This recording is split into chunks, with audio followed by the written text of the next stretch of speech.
हाथ आई लेकिन आकर फिसल गई। क्रिकेट देखने वाले जानते हैं कि खिलाड़ी के हाथ से कैच छूटते दृश्यों को बयां करती ये कहावत कितना दर्द देती है। इसी दर्द से एनसीपी नेता और महाराष्ट्र के पूर्व गृह मंत्री अनिल देशमुख को भी गुजरना पड़ रहा है। 100 करोड़ की वसूली के मामले में जेल में बंद अनिल देशमुख को कोर्ट ने पहले जमानत दी और महज 10 मिनट के अंदर उनकी जमानत पर रोक भी लगा दी। अनिल देशमुख की सारी खुशी सिर्फ पल भर की मेहमान बन सकी।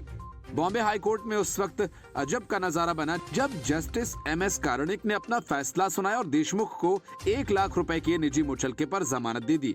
इस फैसले को सुनते ही देशमुख के परिवार के एक सदस्य ने उत्साहित होकर जश्न मनाना शुरू कर दिया, लेकिन ये जश्न महज 10 मिनट का मेहमान रह सका, क्योंकि भ्रष्टाचार के मामले में बंद अनिल देशमुख को जमानत मिलते मिलते रह गई और कोर्ट ने उनकी जमानत फिर से 10 दिन के लिए रोक दी। और इस बीच सीबीआई देशमुख की जमानत के खिलाफ सुप्रीम कोर्ट भी जा सकती है। मतलब ये कि देशमुख को 10 दिन बाद भी जमानत मिल पाएगी, इसकी कोई गारंटी नहीं है और हो सकता है कि अभी उन्हें जेल में लंबा रहना पड़े। अनिल देशमुख की जमानत याचिका पर सुनवाई के दौरान न्यायमूर्ति कार्णिक ने कहा कि सीबीआई की मांग है कि इस मामले में 1 हफ्ते का स्टे दिया जाए, जैसा कि ईडी के मामले में जस्टिस जमादार ने दिया था। वहीं वकील ठक्कर ने मांग की है कि हमारा कोर्ट से निवेदन है कि प्लीज ऑर्डर को 10 दिन बाद लागू किया जाए। इसके बाद अदालत ने कुछ ही मिनटों में जमानत पर रोक लगा दी। कोर्ट ने जमानत को 10 दिन के लिए रोक दिया है। गौरतलब है कि अनिल देशमुख पर 100 करोड़ रुपए की कथित वसूली का आरोप है। इस मामले में उन्हें गिरफ्तार किया गया था। सीबीआई इस मामले की जांच कर रही है। इससे पहले सीबीआई की विशेष अदालत ने पिछले महीने देशमुख की जमानत याचिका खारिज कर दी थी, जिसके बाद उन्होंने उच्च न्यायालय का रुख किया था। अनिल देशमुख ने चिकित्सकीय और याचिका के गुणदोष के आधार पर जमानत का अनुरोध किया था। जस्टिस एमएस कार्णिक की एकल पीठ ने दोनों पक्षों की दलील सुनने के बाद पिछले हफ्ते अपना फैसला सुरक्षित रखा था। देशमुख मुंबई स्थित आर्थर रोड जेल में बंद हैं। गौरतलब है कि पिछले मार्च में वरिष्ठ आईपीएस अधिकारी परमबीर सिंह ने आरोप लगाया था कि तत्कालीन गृह मंत्री अनिल देशमुख ने पुलिस अधिकारियों को मुंबई में रेस्तरां और बार से प्रतिमाह 100 करोड़ रुपए एकत्र करने का लक्ष्य दिया था। वहीं ईडी ने आरोप लगाया था कि राज्य के गृह मंत्री के रूप में कार्य करते हुए देशमुख ने पुलिस अधिकारी सचिन वाजे के माध्यम से मुंबई में विभिन्न बार और रेस्तरां से 4 करोड़ 70 लाख रुपए इकट्ठे किए। सीबीआई ने इस जांच के आधार पर देशमुख और उनके सहयोगियों के खिलाफ कथित भ्रष्टाचार और आधिकारिक शक्ति के दुरुपयोग के लिए एफआईआर दर्ज की थी। भ्रष्टाचार के आरोपों की सीबीआई जांच के आदेश के बाद देशमुख ने अप्रैल 2021 में गृह मंत्री के पद से इस्तीफा दे दिया था। आम आदमी पार्टी के खास नेताओं के कारनामे की पोल सबूतों के साथ कोर्ट में बखूबी खुल रही है और यही कारण है कि कोर्ट भी इन नेताओं के लाख जतन के बाद भी इन्हें कोई रियायत नहीं देना चाहता। जहां एक तरफ कोर्ट ने मनीष सिसोदिया की मानहानि याचिका पर विचार करने से इनकार कर दिया, तो वहीं दूसरी तरफ बेहद वीवीआईपी सुविधाएं लेते हुए तिहाड़ जेल में ही मसाज सेंटर खोलने देने वाले अरविंद केजरीवाल के खासम खास सत्येंद्र जैन को एक बार फिर से कोर्ट ने तगड़ी फटकार लगा दी। कोर्ट ने जैन को दताड़ लगाते हुए उनकी जमानत याचिका पर विचार करने से इनकार कर दिया। इसके बाद हैरान परेशान सत्येंद्र जैन ने अपनी जमानत याचिका पर जल्द सुनवाई की अर्जी ही वापस ले ली। दरअसल सर्वोच्च अदालत ने सत्येंद्र जैन के मनी लॉन्ड्रिंग केस से जुड़ी एक याचिका पर जल्द विचार करने से इनकार कर दिया। इस मामले में दिल्ली हाईकोर्ट में सत्येंद्र जैन द्वारा जमानत याचिका पर शीघ्र सुनवाई के लिए दिल्ली हाईकोर्ट के आदेश को चुनौती दी गई थी। इसके बाद जैन ने अपनी याचिका वापस ले ली। सुप्रीम कोर्ट ने साफ कहा कि हम हाईकोर्ट को तारीख बदलने का आदेश नहीं दे सकते। अदालत ने कहा कि शीर्ष अदालत उच्च न्यायालय के रोस्टर को निर्धारित नहीं कर सकती। गौरतलब है कि जल्द सुनवाई को लेकर ईडी ने आपत्ति जताई थी। अब दिल्ली हाईकोर्ट में 20 दिसंबर को सत्येंद्र जैन की याचिका पर सुनवाई होगी। जस्टिस एमआर शाह और जस्टिस एस रविंद्र भट्ट की पीठ ने शीर्ष अदालत का दरवाजा खटखटाने पर जैन की जमकर खिंचाई की, जबकि उच्च न्यायालय इस मामले पर सुनवाई कर रहा है। जैन की ओर से पेश हुए वरिष्ठ अधिवक्ता राहुल मेहरा ने कहा कि हाईकोर्ट को इस मामले को जल्द सुनने को कहा जाए, क्योंकि छुट्टियां शुरू होने वाली हैं। इस पर पीठ ने कहा कि आप सीधा उच्चतम न्यायालय आते हैं, क्योंकि आप यहां आने का खर्च उठा सकते हैं। आप शीघ्र सुनवाई के लिए हाईकोर्ट से अनुरोध कर सकते हैं। हम यहां उच्च न्यायालय का रोस्टर तय करने नहीं आए हैं। वहीं ईडी की ओर से पेश सॉलिसिटर जनरल तुषार मेहता ने इस अनुरोध का विरोध किया और कहा कि याचिकाकर्ता को हर जगह विशेष रियायत नहीं मिल सकती। मेहता ने कहा, जेलों में कई लोग हैं जो जल्द से जल्द मामले का निपटारा चाहते हैं, लेकिन उच्चतम न्यायालय का रुख करने में सक्षम नहीं। मेहता ने जमानत याचिका पर शीघ्र सुनवाई के लिए जैन की याचिका का पुरजोर विरोध किया। बता दें कि दिल्ली हाईकोर्ट ने 1 दिसंबर को ईडी द्वारा दर्ज धन शोधन के एक मामले में जेल में बंद आम आदमी पार्टी के नेता सत्येंद्र जैन की जमानत याचिका पर केंद्रीय एजेंसी का रुख जानना चाहा था। जैन ने 30 सितंबर 2017 को धन शोधन निवारण अधिनियम के तहत दर्ज ईडी के मामले के संबंध में जमानत मांगी है और अपनी याचिका में कहा कि वे न तो गवाहों को प्रभावित करने की स्थिति में हैं और न ही सबूतों के साथ छेड़छाड़ करने की स्थिति में। बहरहाल जैन की एक बार फिर से बुरी तरह फजीहत हो चुकी है। वहीं इससे पहले मनीष सिसोदिया भी एक मानहानि केस में बुरी तरह से फंस चुके हैं और सुप्रीम कोर्ट ने उन्हें बड़ा झटका देते हुए उनकी याचिका पर भी विचार करने से इनकार कर दिया।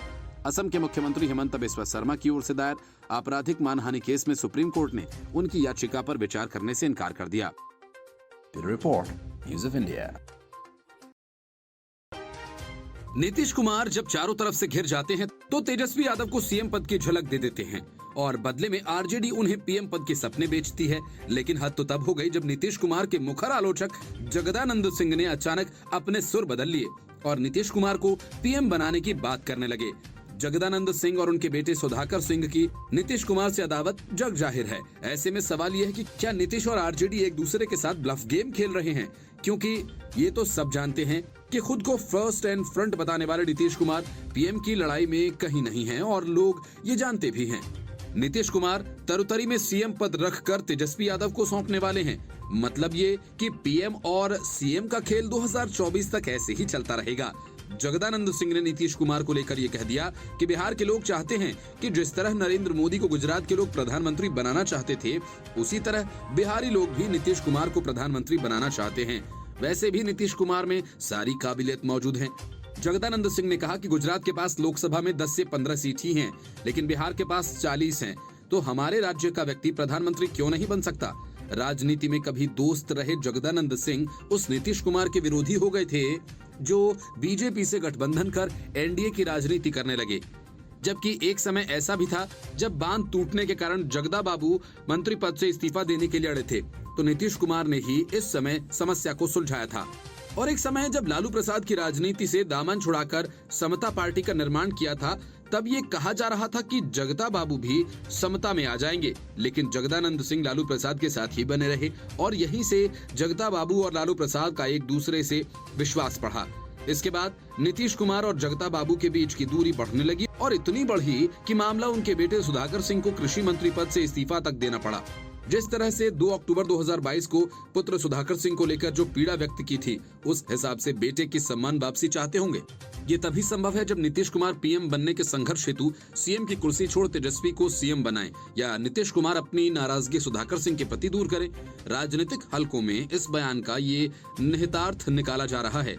कहा जा रहा है कि इस कटुता को दूर करने के लिए सुधाकर सिंह जो कृषि सुधार हेतु प्राइवेट मेंबर बिल लाना चाहते हैं, उसे न लाएं या फिर आरजेडी की तरफ से संशोधित बिल लाया जाए जिसे सदन में पेश किया जा सके। Report news of India. Jharkhand में कांग्रेस को बड़ा झटका लगा है। कांग्रेस की एक विधायक की सदस्यता खत्म होने जा रही है। वजह ये कि रामगढ़ से विधायक ममता देवी को अदालत ने 5 साल की कैद की सजा सुनाई है। इस लिहाज से उनकी सदस्यता खत्म हो जाएगी, क्योंकि 2 साल से 1 दिन की अधिक सजा मिलने पर जनप्रतिनिधित्व कानून के तहत उसकी सदस्यता समाप्त कर दी जाती है। इसी आधार पर समाजवादी पार्टी के विधायक आजम खान की सदस्यता रद्द की गई थी। हजारीबाग कोर्ट ने विधायक ममता देवी को 5 साल की सश्रम सजा सुनाई है। रामगढ़ के गोला में प्रदर्शन के दौरान हिंसा मामले में कोर्ट ने सजा सुनाई है। गोला में गोलीकांड मामले में बीते 30 अगस्त को ममता देवी समेत 8 को 3-3 माह की सजा सुनाई जा चुकी है। नियम के अनुसार जनप्रतिनिधि को किसी मामले में सजा की अवधि अगर 2 वर्ष से ज्यादा हुई तो उसकी सदस्यता रद्द करने की कार्रवाई की जाती है। रामगढ़ की विधायक को 5 साल से ज्यादा की सजा हो गई है। हजारीबाग में विशेष कोर्ट ने कांग्रेस विधायक ममता देवी और 12 अन्य दोषियों को सजा सुनाई है। इससे पहले 8 दिसंबर को ममता देवी को इस केस में दोषी पाया गया था। उन्हें और अन्य को आईपीसी की धारा 147, 148, 149, 341, 307 और आर्म्स एक्ट की धारा 27 के तहत दोषी पाया गया। ममता देवी आईपीएल कंपनी के बाहर एक आंदोलन का नेतृत्व कर रही थीं। गोड्डा में कांग्रेस नेता राजेश ठाकुर ने बताया कि पार्टी निचली अदालत के आदेश को हाईकोर्ट में चुनौती देगी। विधायक को गोला में एक आंदोलन का नेतृत्व करने के लिए दोषी ठहराया गया है। पुलिस ने फायरिंग की थी और फायरिंग में 2 की मौत हो गई थी। ये केस अगस्त 2016 में दर्ज किया गया था। अगस्त 2016 को रामगढ़ के गोला थाना क्षेत्र में स्थित आईपीएल कंपनी को बंद करने को लेकर ममता देवी के नेतृत्व में नागरिक चेतना मंच के बैनर तले 150 से 200 की संख्या में ग्रामीणों ने धरना दिया। धरने के दौरान अचानक ग्रामीण उग्र हो गए। आत्मरक्षा और बचाव में पुलिस को फायरिंग करनी पड़ी थी। इस घटना में कुछ लोगों की मौत और 2 से 3 दर्जन लोग इसमें घायल हुए थे। सुरक्षा में बतौर मजिस्ट्रेट तैनात सीओ, बीडीओ और थानेदार सहित अन्य जवानों को भी चोटें आई थीं। गोलीकांड को लेकर रजरप्पा और गोला थाना में 4 अलग-अलग प्राथमिकी दर्ज की गई थी। Bureau Report, News of India. Uttar Pradesh के कानपुर से समाजवादी पार्टी के विधायक इरफान सोलंकी की मुश्किलें बढ़ती जा रही हैं। कानपुर कमिश्नरेट ने जिन 4 बांग्लादेशी नागरिकों को अरेस्ट किया था, उनमें से एक डॉक्टर रिजवान के पाकिस्तानी कनेक्शन के सबूत खुफिया एजेंसीज को मिले हैं।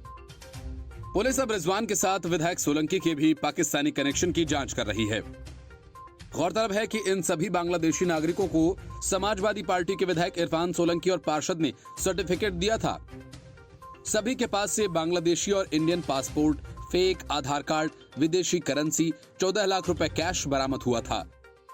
इसके बाद अब इरफान सोलंकी के साथ साथ समाजवादी पार्टी के मुखिया अखिलेश यादव की मुश्किलें भी बढ़ सकती हैं, क्योंकि पार्टी पर अक्सर वोट बैंक बनाए रखने के लालच में अवैध बांग्लादेशी घुसपैठियों और रोहिंग्याओं को समर्थन देने का आरोप लगता रहा है। लेकिन ये मामला उससे भी आगे पाकिस्तानी जासूस का है। शायद इसलिए पुलिस का कहना है कि ये राष्ट्रद्रोह से जुड़ा मामला है। पुलिस अब सभी जांच एजेंसीज को भी इस घटना की जानकारी दे रही है। बता दें कि सपा विधायक इरफान सोलंकी का बांग्लादेशी नागरिक डॉक्टर रिजवान के घर अक्सर आना जाना होता था। पुलिस को इस संबंध में कई साक्ष्य भी मिले हैं। साथ ही रिजवान जिस बिल्डिंग में रहता था, उसके सीसीटीवी कैमरास के फुटेज भी इमरान की आवाजाही की पुष्टि कर रहे हैं। पुलिस ने बताया कि विधायक इरफान सोलंकी और पार्षद मन्नू रहमान ने आधार कार्ड बनवाने, पासपोर्ट, फर्जी बर्थ सर्टिफिकेट समेत अन्य जाली दस्तावेज बनवाने में हर बार अपने लेटर पैड पर लिख कर दिया कि डॉक्टर रिजवान और उनका परिवार भारतीय है। गौरतलब है कि परिवार के साथ जेल भेजे गए बांग्लादेशी नागरिक डॉक्टर रिजवान के फर्जी पासपोर्ट पर 3 बार पाकिस्तान जाने के सबूत मिले हैं। वो कराची और पेशावर गया था। इसके साथ ही फर्जी पासपोर्ट की मदद से थाईलैंड और नेपाल भी जा चुका है। वह परिवार के साथ चोरी छिपे बांग्लादेश और भारत में कई बार यात्रा करता था। उसके पास से बरामद लैपटॉप में भारत पाकिस्तान से जुड़े संदिग्ध दस्तावेज मिले हैं। Joint police commissioner Anand Prakash Tiwari ने बताया कि बांग्लादेशी नागरिक डॉक्टर रिजवान के पाकिस्तानी जासूस होने का शक है। एटीएस, एनआईए और मिलिट्री इंटेलिजेंस समेत अन्य सुरक्षा एजेंसीज को रिजवान से जुड़े हुए इनपुट्स दिए गए हैं। डॉक्टर रिजवान ने पत्नी हिना, ससुर खालिद, बेटी रुखसार और बेटे के भी फर्जी दस्तावेज बना रखे हैं। जांच में आरोप सही पाए गए तो पार्षद का नाम भी बढ़ाया जाएगा। वहीं शहर के घनी आबादी वाले इलाकों में छिपे बांग्लादेशियों की तलाश तेज कर दी गई है। फॉरेंसिक टीम ने जांच के दौरान बरामद इरफान सोलंकी और पार्षद मन्नू रहमान के पत्र को कब्जे में लिया। दोनों के हैंडराइटिंग और सिग्नेचर मिलान के लिए हैंडराइटिंग एक्सपर्ट की मदद ली जा रही है। जांच में हैंडराइटिंग और सिग्नेचर का मिलान सही मिलने पर कार्रवाई होगी। वहीं अब एफआईआर में विधायक और पार्षद का भी नाम बढ़ाना तय है। दोनों की मदद से ही बांग्लादेशी नागरिक भारत में छिप कर रहते थे। इतना ही नहीं, विधायक और पार्षद की मदद से कूट रचित दस्तावेजों से आधार कार्ड और पासपोर्ट समेत अन्य दस्तावेज भी बनवाए गए। Bureau Report, News of India. पिछले कई दिनों से राहुल गांधी दलबल सहित राजस्थान में यात्रा कर रहे हैं। एक तरफ अशोक गहलोत तो दूसरी तरफ सचिन पायलट, दोनों अपने अपने हिसाब से राहुल गांधी को इम्प्रेस करने में जुटे हैं। इस लिहाज से दोनों नेताओं ने आपस में राजस्थान को बांट लिया है। कल तक राहुल गांधी अशोक गहलोत के इलाके में थे और अब वे सचिन पायलट के इलाके से गुजर रहे हैं। दोनों जगह आओ भगत की तैयारी पूरी है। लेकिन एक बात राहुल गांधी के साथ एक समान है, वो है राजस्थान की जनता, जो कहीं राहुल गांधी गो बैक के नारे से भारत जोड़ो यात्रा का स्वागत कर रही है, तो कहीं अपने विधायक और मंत्री के खिलाफ नारेबाजी करके हर कहीं राहुल गांधी का स्वागत वहां की जनता इसी अंदाज में कर रही है। राजस्थान में यात्रा के 9वें दिन दौसा पहुंचने से पहले राहुल गांधी की भारत जोड़ो यात्रा का विरोध करने की खबर सामने आई। दौसा जिला मुख्यालय पर सड़कों के किनारे और पुलिया के नीचे कई जगह राहुल गांधी गो बैक के नारे लिखे गए। दौसा के बांदीकुई विधानसभा क्षेत्र के ग्रामीणों ने दिल्ली मुंबई एक्सप्रेसवे से जयपुर के लिए निकल रहे हाईवे पर श्याम सिंहपुरा और द्वारापुरा के मध्य कट की मांग की है। उन्होंने कांग्रेस विधायक जीआर खटाणा को चेतावनी दी है कि अगर उनकी मांगों को समय रहते पूरा नहीं किया गया तो वे मिलकर राहुल गांधी की भारत जोड़ो यात्रा का विरोध करेंगे। कांग्रेस के पूर्व अध्यक्ष की यात्रा के बीच में आने वाली दीवारों पर काली स्याही से लिखा है राहुल गांधी गो बैक। जितेंद्र मेघवाल को न्याय दो, कार्तिक भील को न्याय दो, इंद्र कुमार मेघवाल को न्याय दो, ओम प्रकाश रैगर को न्याय दो। माना जा रहा है कि भीम आर्मी ने राहुल गांधी के खिलाफ ये नारे लिखवाए हैं। दौसा के बांदीकुई विधानसभा क्षेत्र के ग्रामीणों ने सभा का आयोजन किया। इस दौरान ग्रामीणों ने कहा कि दिल्ली मुंबई एक्सप्रेस वे से बांदीकुई विधानसभा क्षेत्र में एक भी कट नहीं दिया गया, जबकि विश्व प्रसिद्ध आभानेरी की चांद बावड़ी बांदीकुई क्षेत्र में स्थित है। दिल्ली से मेहंदीपुर बालाजी आने जाने वाले लोग भी बड़ी तादाद में यहाँ से होकर आते हैं, लेकिन इस क्षेत्र में हाईवे पर कट नहीं होने से उन्हें परेशानी होगी और उनको घूम कर आना पड़ेगा। ऐसे में यहाँ कट देना बेहद जरूरी है। ग्रामीणों की सभा में पहुंचे कांग्रेस विधायक जीआर खटाणा को भी उनके विरोध का सामना करना पड़ा। इन सब के बाद ग्रामीणों ने फोन पर दौसा से भाजपा सांसद जसकौर मीणा से बात की और उन्हें अपनी समस्याओं से अवगत कराया। जसकौर मीणा ने लोगों को फोन पर भरोसा दिलाया कि उनकी समस्याओं को वे लोकसभा में उठाएंगी और उम्मीद है कि जल्द ही इसका समाधान भी होगा। The report, News of India. किसी भी नेता के खिलाफ झूठे आरोप लगाने के लिए बदनाम अरविंद केजरीवाल के डिप्टी सीएम मनीष सिसोदिया को सुप्रीम कोर्ट ने जमकर फटकार लगाई और साफ कहा कि अगर सार्वजनिक बहस को इस स्तर तक लाया गया तो इसके परिणाम भी भुगतने होंगे। आपको बिना किसी शर्त माफी मांगनी चाहिए थी। आपने जो आरोप लगाए थे अब उन्हें कोर्ट में साबित कीजिए। कोर्ट ने कहा कि अगर आप अपने बयान पर कायम हैं तो आपको बचाव करने का पूरा अधिकार है। देश क्या कर रहा है इसकी परवाह किए बिना आप लोग बस आरोप लगाए जा रहे हैं। सुप्रीम कोर्ट में जस्टिस संजय किशन कौल इस पूरे मामले की सुनवाई कर रहे थे। मनीष सिसोदिया की पैरवी के लिए मनोज सिंह भी पेश हुए। सिंघवी ने कहा कि सिसोदिया ने ऐसा नहीं कहा था कि हेमंत बिस्वा शर्मा को पैसा मिला है, ये भी नहीं कहा कि वो भ्रष्ट हैं, लेकिन सुप्रीम कोर्ट पर अभिषेक मनु सिंघवी की दलीलों का कोई असर नहीं पड़ा।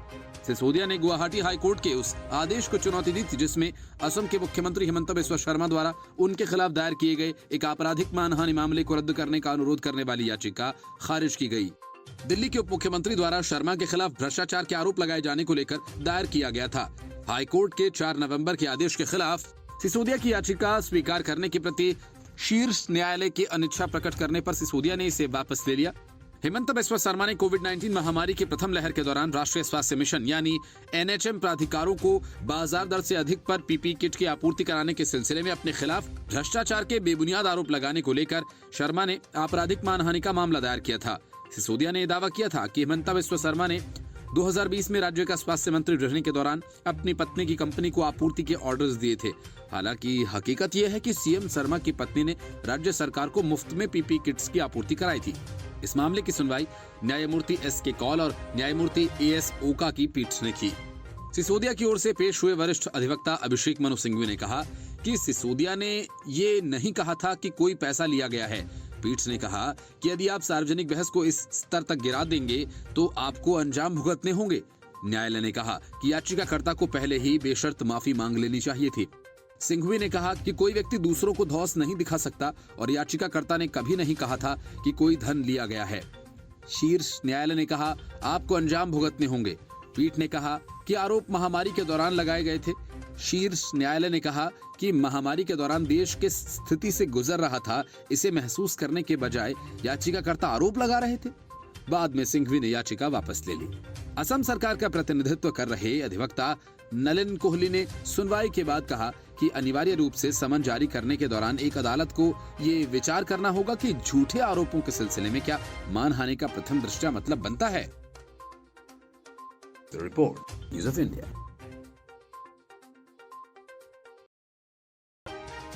शरद पवार से लेकर उद्धव ठाकरे और अरविंद केजरीवाल से लेकर मनीष सिसोदिया तक इस वक्त सभी बहुत परेशान हैं। इनकी परेशानी का कारण भी एक है और वो है भ्रष्टाचारियों और दागियों को कोर्ट से राहत न मिल पाना। पहले केजरीवाल के खासम खास सत्येंद्र जैन, फिर शरद पवार के दाएं हाथ अनिल देशमुख, इन सभी को जमानत देने से कोर्ट ने मना कर दिया। और अब मनी लॉन्ड्रिंग के मामले में शरद पवार के बेहद करीबी एनसीपी नेता और महाराष्ट्र के पूर्व मंत्री नवाब मलिक को बॉम्बे हाई कोर्ट से बड़ा झटका लगा है। हाई कोर्ट ने मलिक की जमानत अर्जी पर तत्काल सुनवाई करने से इनकार कर दिया। जमीन के सौदे से जुड़े इस मनी लॉन्ड्रिंग में भगोड़ा गैंगस्टर दाऊद इब्राहिम और उसके गुर्गे भी शामिल हैं। गौरतलब है कि नवाब मलिक की जमानत अर्जी विशेष अदालत ने 30 नवंबर को खारिज कर दी थी, जिसके बाद उन्होंने मामले में हाईकोर्ट का दरवाजा खटखटाया था।